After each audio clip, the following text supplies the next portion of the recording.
The opinions expressed by the host and guests in this show are not necessarily the views of Children's Health Defense.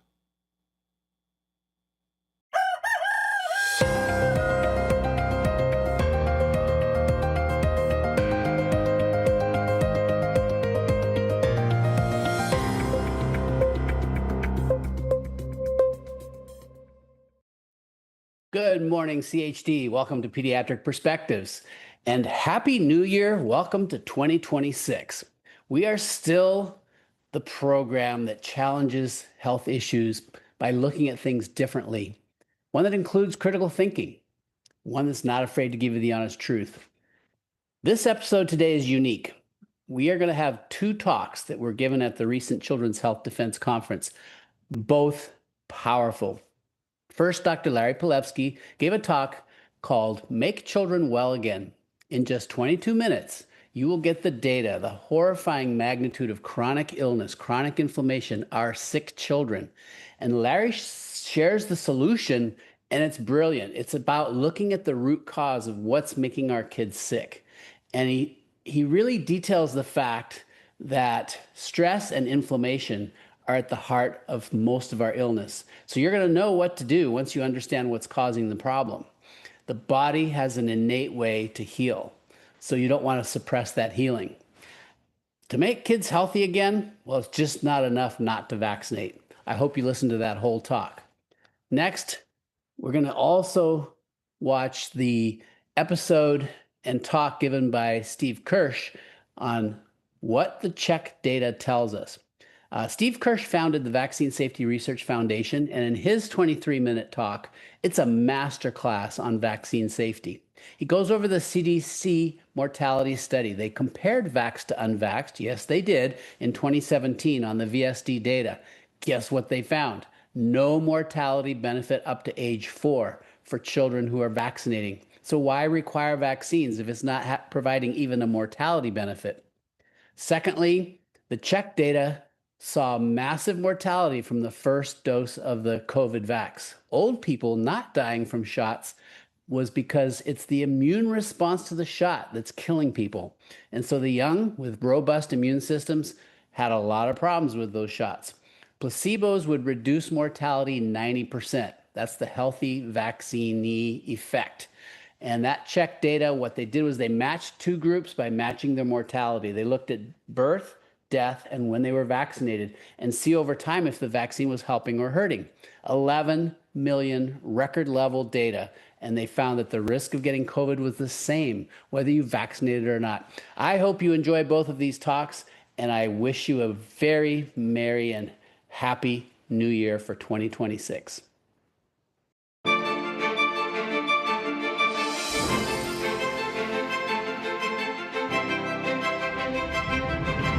Thank you, CHD, for inviting me to speak in front of you today.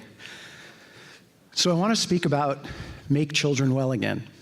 And what I'd like you to do is remember the song Pure Imagination from Charlie and the Chocolate Factory, because that's what I'm going to be doing, pure imagination. But I'm an idealist at heart. I'm also an anarchist at heart, so they both don't go together so well. So we know the statistics. Chronic inflammatory childhood conditions. 1 in 6 children with neurodevelopmental delays, 1 in 31 children with autism, 1 in almost 9 children with ADHD, 1 in 20 children under the age of 5 with seizures, 1 in 4 children with at least one allergic condition, 1 in almost 10 children with asthma, 1 in 5 children with obesity, and 1 in 5 with mental, emotional, behavioral health conditions. So this is the famous study that everybody keeps stating and claiming and quoting.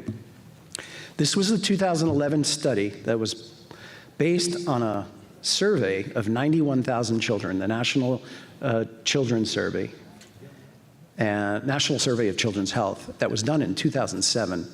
And this is the study that everyone quotes about 54% of children having at least one chronic health condition in this country. So I want to point out that when we talk about chronic illness in children, we are talking about chronic inflammation. And I'm going to talk about inflammation in a second, because inflammation can't stay in the body.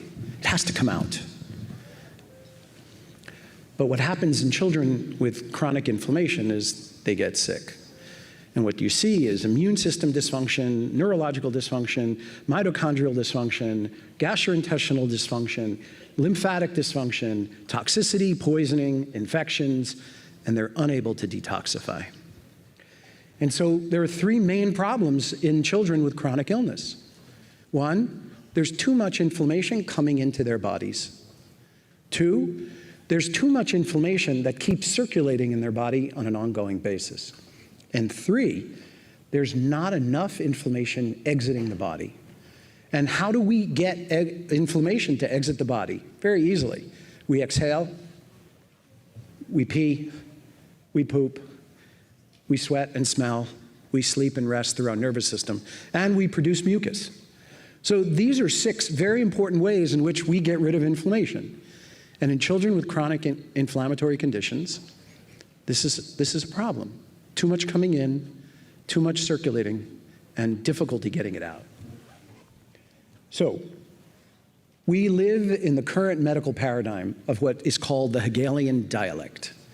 Problem, reaction, solution. So when we see chronic illness in children, we panic, we get upset, we fear, we think something's wrong, we think the kids are weak, we think they're infected, and what we do is we intervene, we get a quick fix, we treat them, we suppress and eliminate their symptoms so they get, quote unquote, better.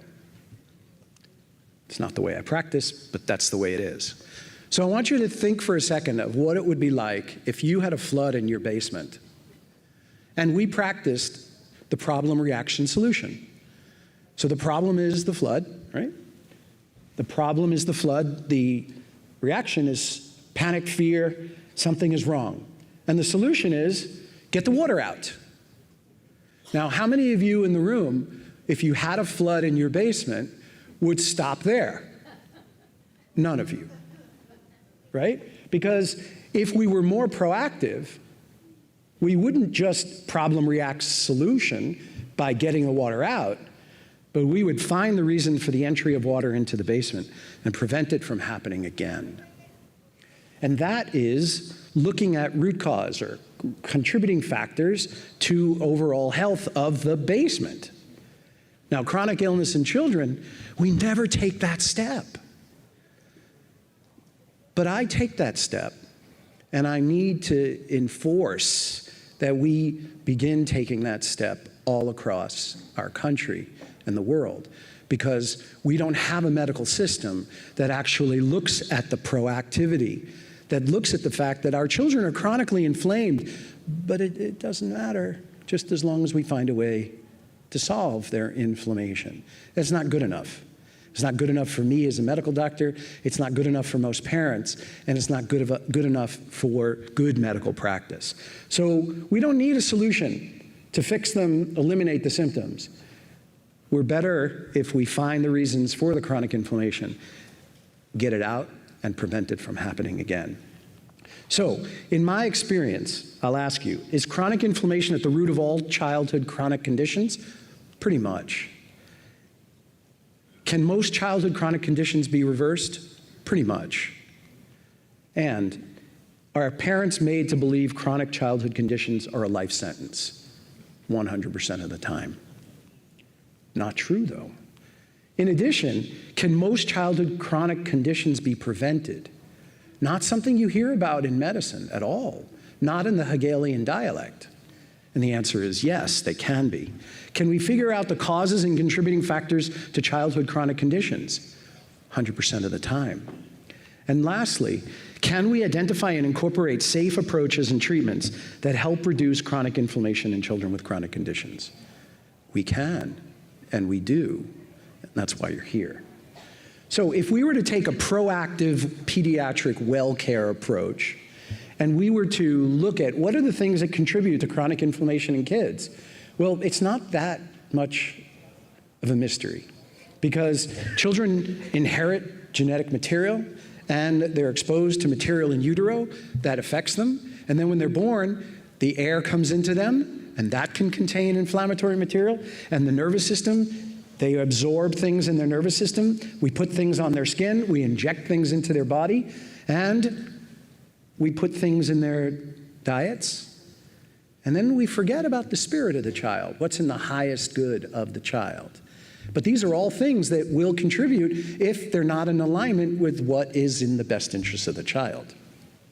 So, if we look at the contributing factors, wouldn't you think that transgenerational epigenetics, which is a fancy way of saying family history, things that happened to generations before that could have affected this child? Of course, 100% it affects the level of inflammation in the child.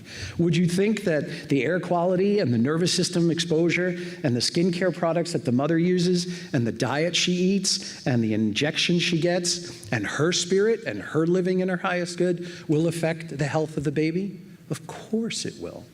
And would you think that if once the baby's born, we put pollutants in their air or mold in their air or pesticides or spraying and geoengineering and heavy metals and gases that were toxic, do you think that would create inflammation in their bodies? Of course.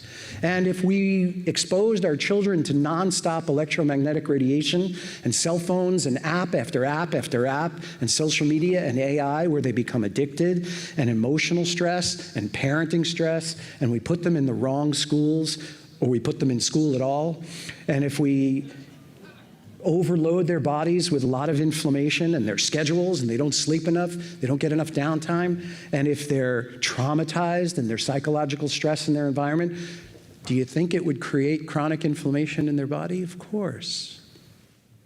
But we can take responsibility. Do you think if we choose poor skincare products or if we ignore the mosquitoes and the ticks that are poisoning them with the toxins and the geoengineering of those materials that are biting them, do you think that's going to create inflammation in their bodies? And what about if we put food in their body that's not organic, that's genetically modified, that has dyes, preservatives, additives, food colorings, natural flavors, pharmaceuticals, if we give them tap water, if we give them fast food, ultra-processed food, and lots of sugar? Don't you think that's going to create inflammation in the body? Don't you think we have control over these things? Don't you think it's our job as parents, as clinicians, as just conscious people to say, these are creating inflammation in their bodies, and it's something we need to be aware of? And what about this? Childhood inoculations, and I want to say this very loudly and clearly. Childhood inoculations are supposed to cause inflammation in the body. By definition, that's their job. But how long does that inflammation go on for? Nobody knows. But yet our children are chronically inflamed at very high levels. But how long does the chronic inflammation, perhaps from this injection, last? And the question even more is, where does it go once it's in the body and may last? Don't you think it's important that we find out? Don't we owe it to our kids? And what about the spirit of the child? This is a delicate dance that we all have to do between offering what is in the highest good of the child versus what the child wants. Because the more we give the child what they want, the children what they want, that's not within their highest good, we create inflammation. We create stress. And so if we can provide a space for children to establish the opportunity to reach their potential, their highest potential, then we'll reduce inflammation. So as practitioners, as parents, as conscious people, we can measure, determine, and balance the amount of inflammation we expose our children to. And as a result, we can reduce chronic inflammation in their body if we make appropriate choices. So, what do they say? If you go to a pediatric neurologist or an ENT or a pulmonologist or a gastroenterologist or dermatologist or an immunologist or even a psychiatrist, and you say to them, well, isn't it important what my family history is or what I was exposed to during pregnancy or what air quality my child is breathing in, or what I expose my child to in the nervous system, or what I feed my child or put on my child's skin, or if I put injections into my child. Don't you think those are important as to why my child is chronically ill? What will they say? No. So I remember I had a child in my practice who was admitted to the hospital with a case of wheezing. And the mother knew that this child, for whatever reason, kept wheezing. And she said to the doctor in the hospital, "Don't you think it's important for us to figure out why my child keeps wheezing?"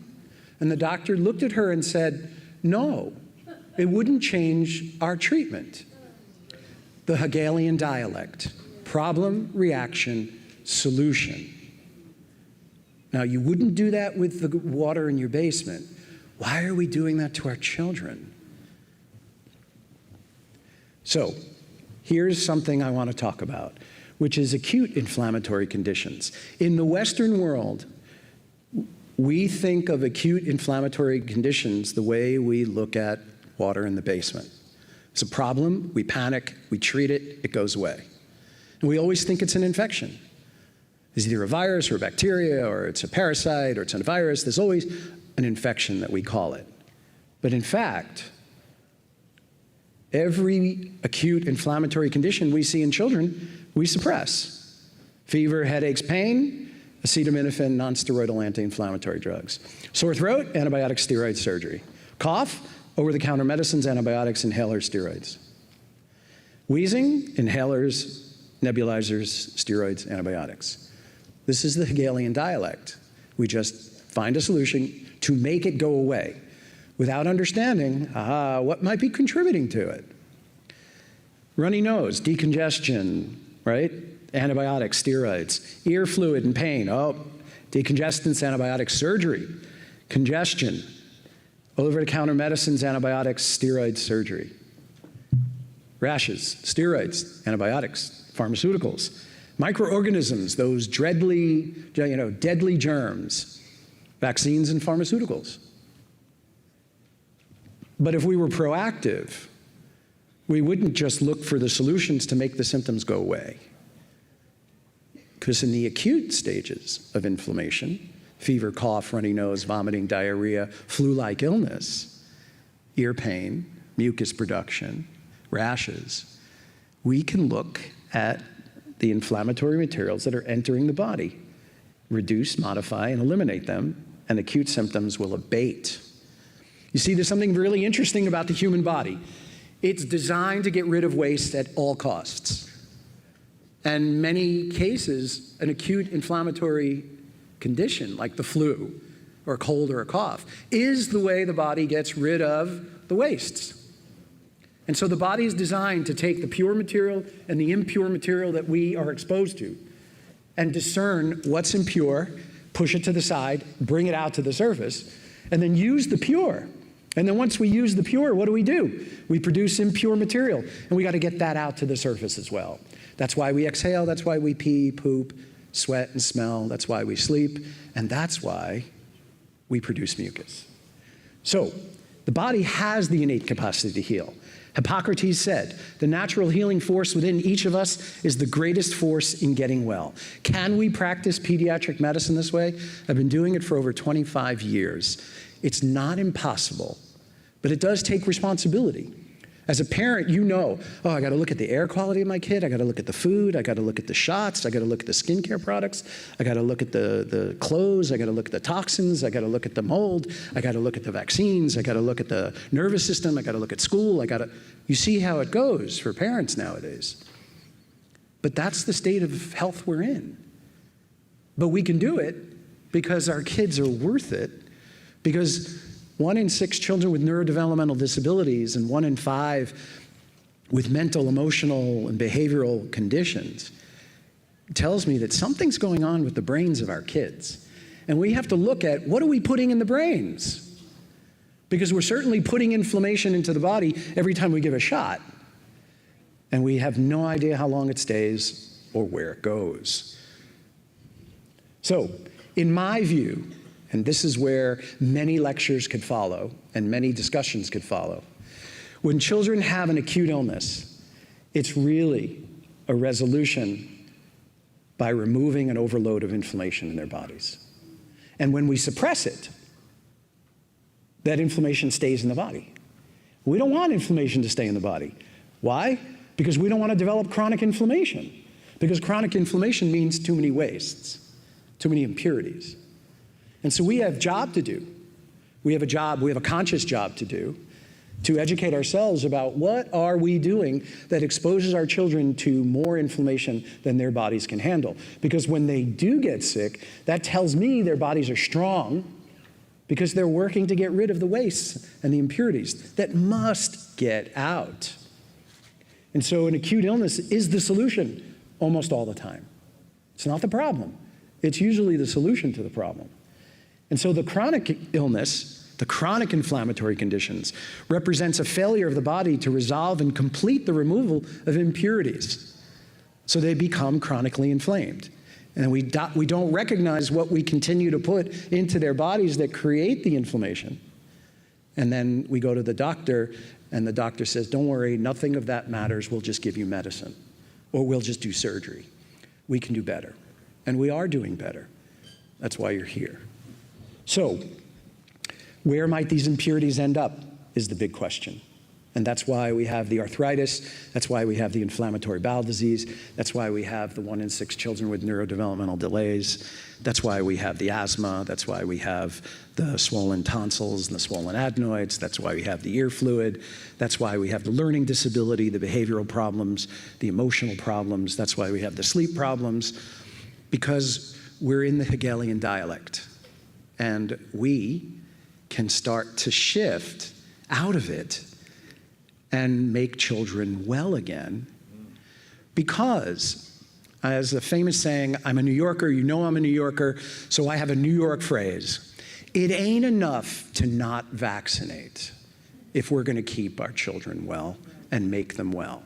It ain't enough to not vaccinate. So, how do we make children well again? It ain't enough to not vaccinate. Prevention. Be responsible for what we put in and how we let stuff come out, how we let illnesses resolve. Be in right action. And you'll hear that's perfect setup for Dr. Latipo coming next. Understand resolution of their illnesses. Have experiences. Explore new ways of doing things, of thinking, of trying things. And don't be afraid to experiment. That is the scientific method, after all. Try something, observe, see what happens. If it doesn't work, try something else. If that works, try it again, see if it works. The experimental method. Most importantly, be proactive and recognize the possibility that we can make children well again outside the Western medical paradigm of problem, reaction, solution. We have the ability, we have the intelligence, we have the knowledge, we have the experience of looking at what are the contributing factors to keeping the body pure, what are the pure things that we can put into the body, and what are the impure things we do put into the body, not to blame, not to shame, not to cause grief, but to become learned and aware of our possibility of making children well again. So we're not looking for the solution by putting a Band-Aid on it, by eliminating symptoms, by quick fix, but by actually being proactive and helping our kids stay well and understanding that when a child is sick, that's one of the greatest forms of strength in children, to push the crap out of their bodies in any way they possibly can. Let's make children well again.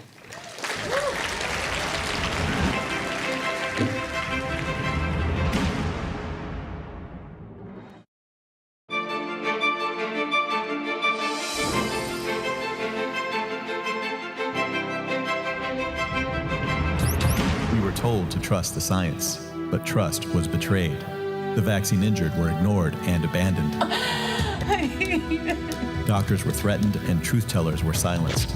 I was minding my own business as a high-tech executive in Silicon Valley. The pandemic hit. I looked around for what I could do to make a difference. Founded by tech entrepreneur Steve Kirsch, the Vaccine Safety Research Foundation has challenged government narratives with data, transparency, and courage. According to over 12 studies, the vaccines are killing at least 15 people for every person that it might save. You had this kind of indignation that made you just relentless on this issue. And you've been such a gift to this movement, Steve. Our mission is to advance vaccine safety through scientific research, public education, and advocacy, and to support the vaccine injured. What these injured need is they need to be acknowledged. They need treatment. Multiple doctors tell me they've never seen this before, that it's just a coincidence that it's happening to me now. And the doctor comes in, his incisions aren't even healed up. He's struggling to breathe, and he hands me a form and says, I want to give him 9 vaccines today.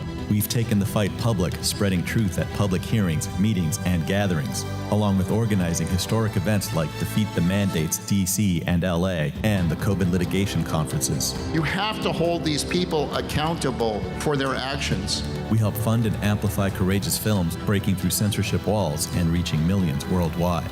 And every week we shine light through VSRF Live, now over 200 episodes strong, giving a voice to vaccine injured and medical truth tellers from around the world, because informed consent is a human right. This is VSRF. Question everything, demand truth.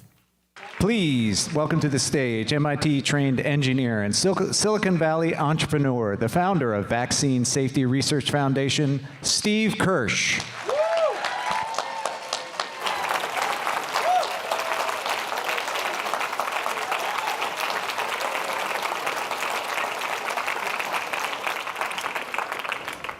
Thank you.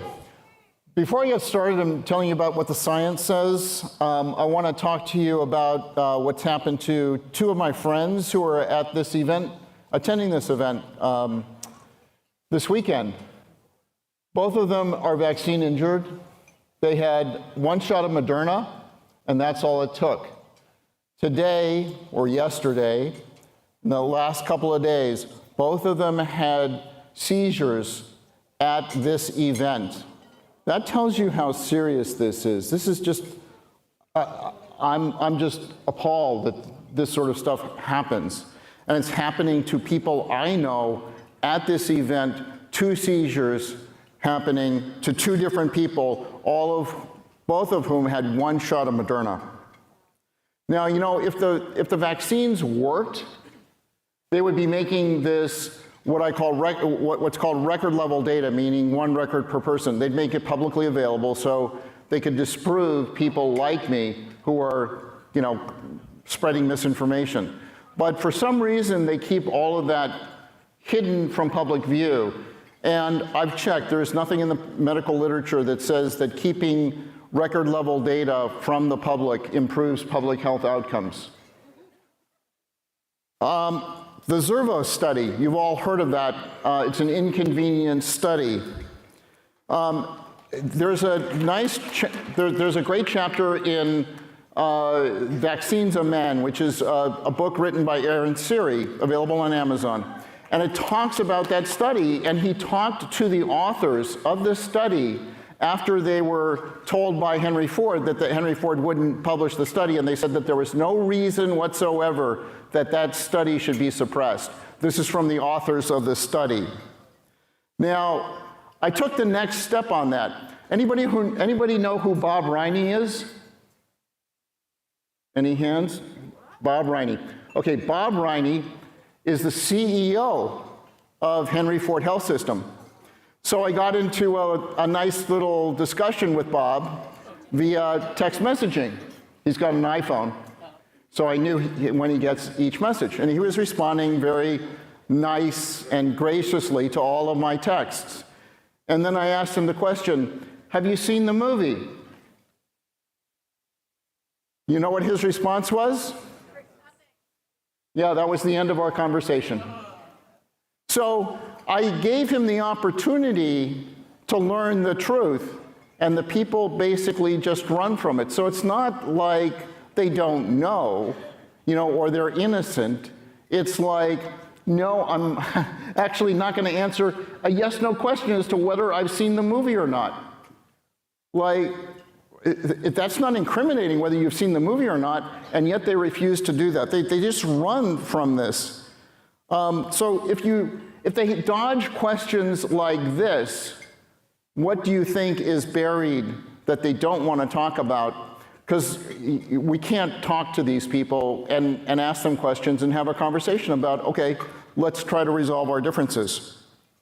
There's a CDC mortality study. You know, there's only been one study that looked at the mortality of the vaccinated and under-vaccinated, right? Because we have all these things on morbidity showing that, you know, there have been 10 studies in the peer-reviewed literature showing that the morbidity is much higher if you're vaccinated. But what about mortality? That's the most important thing. Is mortality better if you got the full vaccine schedule? And the answer is, surprisingly, the CDC actually did a study on that. In 2017, it was published in a peer-reviewed journal. And you know what? Nobody knows about this study. I happened to run across it just by accident when I was asking ChatGPT, has there ever been a study, mortality study, on vax versus unvax? Because that's what it should be all about, right? Why are we requiring these vaccines if we're not getting a mortality benefit? Turns out that this study done in 2017 is done in the VSD database. And what they discovered is that there's no mortality difference between the vaccinated and unvaccinated up until age 4. Now, they had the data to look beyond age 4, but for some reason they didn't talk about those results. But they said once you get to age 4, there's no statistically significant difference between the deaths. Okay, well, if there's no statistically significant difference in 2017, why have we been requiring these vaccines in all these states for all these years if there's no mortality benefit? And they just did this study in 2017. Can you explain that? You know, that, to me, that is one of the biggest tells of this whole thing, that all these states are requiring you to get vaccinated when there is no benefit, and the study was only done in 2017 showing there's no benefit. Pierre Corey talked about the VAERS data, and that he was reading through the VAERS reports, and people were dying right after the shots. I was able to verify that in the check data, that for dose 0, there is this super high peak that is highly statistically significant, z-value of 9, like can't happen by chance, for the first dose. So what he was seeing in the VAERS data is validated in the check data. Will anyone look at the check data? No, but Pierre was right. And what's also interesting in the check data is that for old people, I kept seeing no harm. And I couldn't believe it. I said, old people, they are the more susceptible, right? They're old and they're more likely to die from these shots. It turns out that they're not. And I couldn't believe the data. Like, what's going on here? Why are these old people not getting killed by this deadly shot? And I finally figured it out. It took me, I don't know, maybe 20 minutes before I figured it out. Do you know why old people don't get killed by the shot? It's because the shots don't kill you. It's your immune response to the shots that kill you. So if you're old and you don't have an immune response, it doesn't kill you. So it's a flat line. It looks like a safe vaccine. Once you're younger, then you see these mortality peaks. So you can say, oh, look, old people, hey, there's no signal. Of course, don't have an active immune system to kill you. So there you go. And then of course, my favorite is one of these, is that the flu vaccine, that people take the flu vaccine. I've talked to people here who one shot of the flu vaccine and now they're allergic to everything except for liquor and food. But maybe that's a good thing, right? But the flu vaccine, it turns out there's a study done in 2020 by Professor Anderson. He studied the UK. It was like 100 million cases. And what they found is that the flu vaccine makes no difference for older people. Doesn't reduce your risk of death, which means it doesn't reduce your risk of getting the flu. So these things don't work. And I'm going to show you now how it doesn't even work for other people as well. So my talk, which I have to get done in 12 minutes now, has not been approved. Well, it's been rated M for misinformation. I used to be a respectable high-tech entrepreneur. Today, I'm a misinformation super spreader, and if you...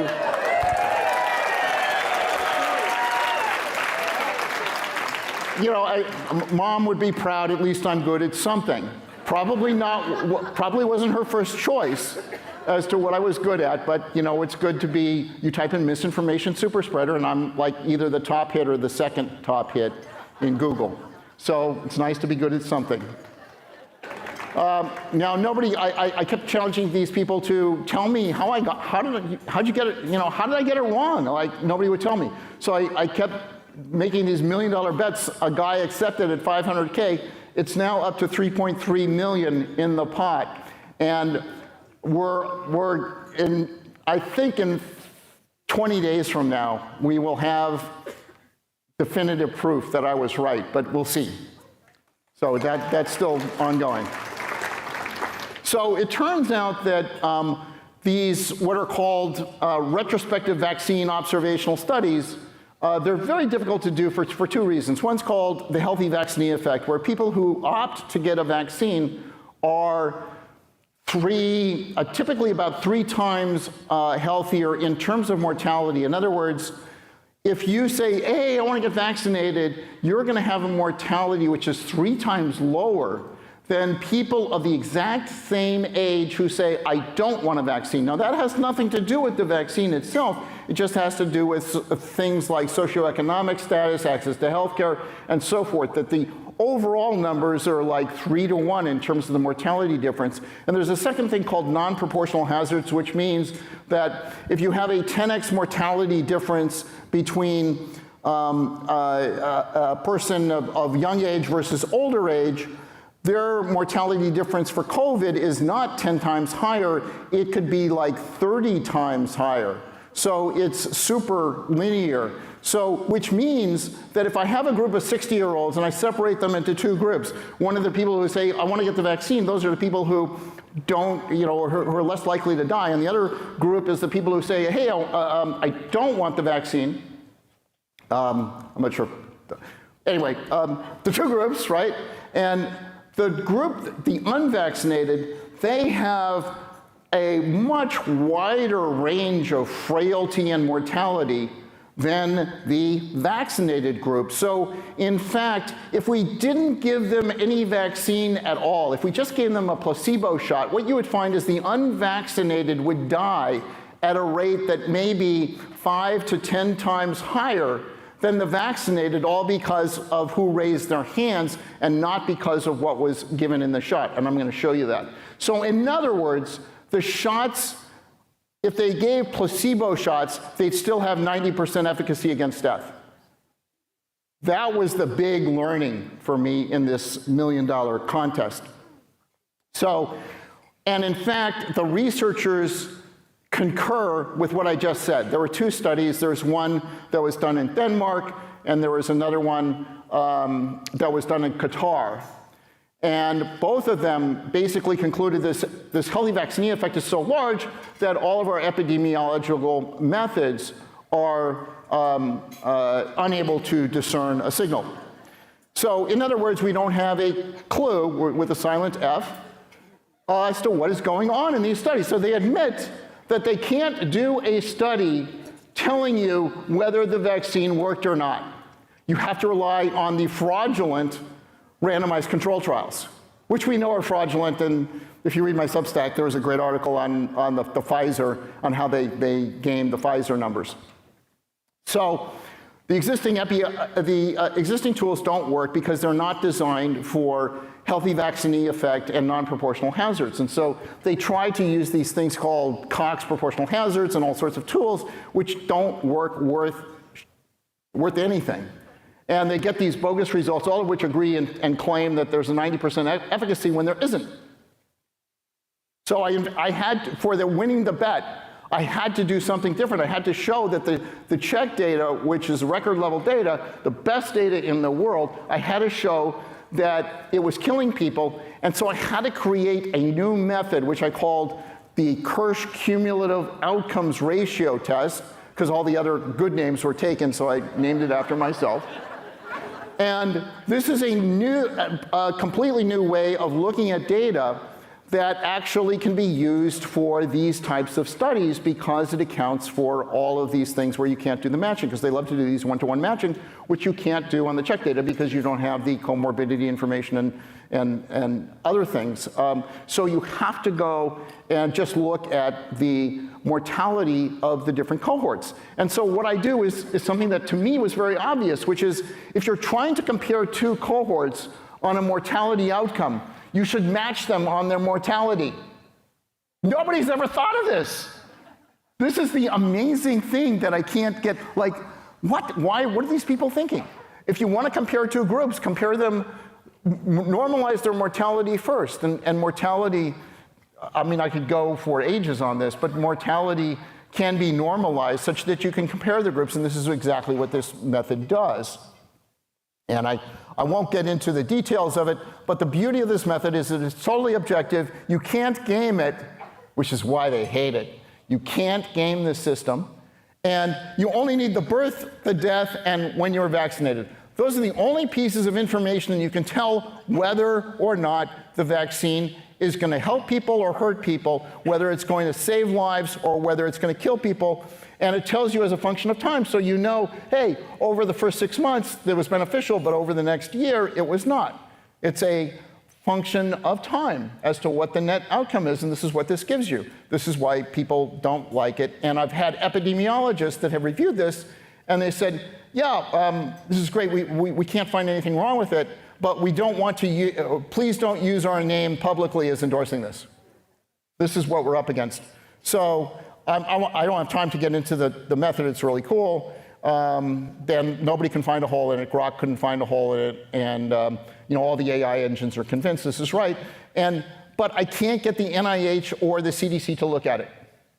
And I've sent emails again this morning to Jay Bhattacharya and to the CDC to try to get a one-to-one conversation of, hey, here's this method, here's what the data says, tell me I'm wrong, right? And I can't get that conversation going. I haven't been able to yet. Maybe I'm going to have some luck. I'm escalating. Jay actually got back to me and said, I'll call you right back. He hasn't called me back yet, but I'm hopeful. So I think it's they don't want to know that they killed people. This check data is the best data in the world because it's record level on 11 million people, and it's a captive system, so we have all the data. The data is there. Nobody in the world has analyzed this data to do a risk-benefit analysis of the data. Nobody. I'm the only guy looking at this data, and it shows that it killed people. So here's the most interesting slide of the whole thing, which is that these are two lines. These people are vaccinated and unvaccinated. The two lines, vaccinated and unvaccinated. And what's interesting here is that the mortalities are the same during non-COVID, because I matched them up on non-COVID. And then I looked at their COVID mortality and it was the same. In other words, if you take two groups of people and they have equal mortality rather than equal age, because epidemiologists are all about, well, equal age and equal comorbidities and all this. Nope, can't do it that way. You have to look at equal mortality.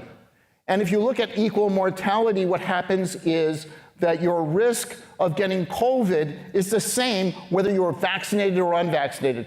In other words, their claimed mortality benefits were a mirage. That is the biggest thing that I have discovered that people seem to be unaware of, is that the COVID vaccines didn't do shit.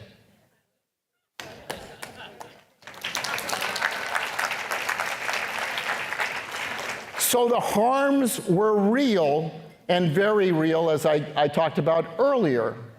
The only benefit was it provided immunity, but it was for the manufacturer, not for you. So today, members of Congress will criticize Bobby Kennedy for not following the science, but they're the people who are not following the science because the science is clear and the data is clear, and there is no way we can get them to look at it. There is no way we can get them to see the movie, An Inconvenient Study. It's just like trying to get the CEO of Henry Ford Health System to watch the movie. They won't go. they'll all crawl under a rock rather than engage in what the data is telling them, which is that you were wrong. It doesn't matter where it is. It could be New Zealand, that the health authorities don't want to analyze their own data. Instead, they press criminal charges to the database administrator who is seeing these enormous death signals in their own data, and they're trying to put him away, lock him up in jail for 20 years for exposing to the public that the vaccines were dangerous. So we know from Henry Ford that given a choice between career and exposing the truth, that career wins. These guys, all of them, all the people, the management team at Henry Ford Health System, the people on that study, they had an opportunity to be heroes and to say the truth. The truth is that Wakefield was right and they were right and we were wrong, and these vaccines are hurting our kids. And instead, all of them are all about protecting their asses so they don't get ostracized by the pharma companies. And so it's their careers that they're preserving rather than people's health. And to me, that is unethical, it's despicable.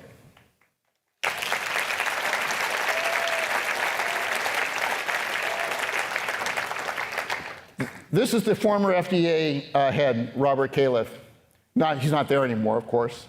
But he said misinformation is the leading cause of death. And of course, I actually agree with that, right? The only question is who is telling the misinformation and who is telling the truth. But there's an easy way to fix the misinformation problem, and that's if he stops talking, which is what I'm about to do. So let me finish with, and I'm out of time, and I'm amazed I got through all this in this amount of time, but the only way to resolve this problem, it's not going to be, movies help. Andrew Wakefield was right, and he's right about the movies. They help to influence people, and they move the movable middle, right? But until we take these experts and knock them off their pedestal of being respected by people all over the world, people are not going to be convinced because people don't look at the data themselves. They rely on trusting these trusted people. And until we knock these people down, we will still have that problem. The only way we're going to resolve this is through public dialogue. And it's between the experts, so the public can see directly who is telling the truth and who is not. And the problem, of course, is that they will never agree to a serious public debate.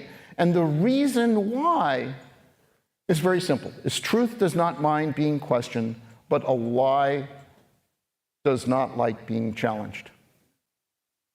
Thank you.